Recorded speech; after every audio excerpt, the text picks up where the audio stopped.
అసత్యమైనటువంటి ఒక మాట వారు అన్నారు. బీజేపీ మాకు ఫ్రెండ్లీ పార్టీ అని. ఇది ఖండిస్తున్నాను. మా ఫ్రెండ్లీ పార్టీ ఎంఐఎం పార్టీ అన్న సంగతి తెలుసు, కానీ మాకు బీజేపీ ఫ్రెండ్లీ పార్టీ అని తెలియదు. దాన్ని ఖండిస్తున్నాం. దయచేసి ఆ రికార్డును తొలగించండి. రెండవది వీళ్ళ ముఖ్యమంత్రి గారు కూడా హౌస్లో ఉన్నారు. సమాధానం కూడా వారు చెప్పబోతున్నారు.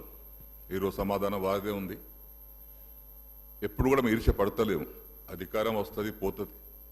తమ చిన్న వయసులోనే ముఖ్యమంత్రి అయ్యారు. అభినందిస్తున్నాం. మేము కూడా పూర్తిగా సహకరిస్తాం కూడా. 5 సంవత్సరాలు నిండుగా మీరు పరిపాలించాలని భగవంతుని వేడుకుంటాం.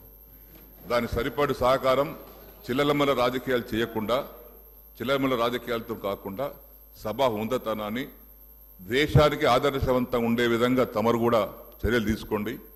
ఇక్కడ వారు మాట్లాడినా ఎవరు మాట్లాడినా కానీ ఇది చాలా విలువైన పవిత్రమైనటువంటి సభ. ఇది ముఖ్యమంత్రి గారు వారు అయ్యారు.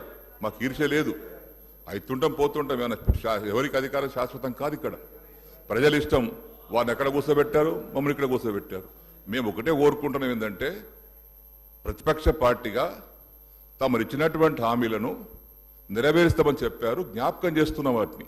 అది చేస్తే మీకే మంచి పేరు వస్తుంది. అది అన్ని హామీలు ఫుల్ఫిల్ చేస్తే తప్పనిసరిగా హామీ నిలబెట్టుకున్నటువంటి ముఖ్యమంత్రిగా, హామీ నిలబెట్టుకున్న కాంగ్రెస్ పార్టీగా మీకు మంచి పేరు వస్తుందని జ్ఞాపకం చేస్తున్నాం తప్పితే దాని మీద ఏదో పగడ్బందీగా దాన్ని పట్టుకొని విమర్శించాలనేటటువంటి ఆలోచన మాకు లేదు.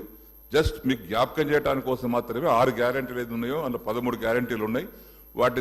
దాన్ని మీరు జ్ఞాపకం చేసి అమలు చేస్తే మీకు మంచి పేరు వద్ద చెప్పడానికి చేస్తున్నాం అధ్యక్ష. అదేవిధంగా పొన్న ప్రభాకర్ గారు బస్సుల మీద చర్చ జరిగినప్పుడు వారు కన్సర్న్ మంత్రి కాబట్టి వారు అప్పుడు లేచి మాట్లాడవచ్చు.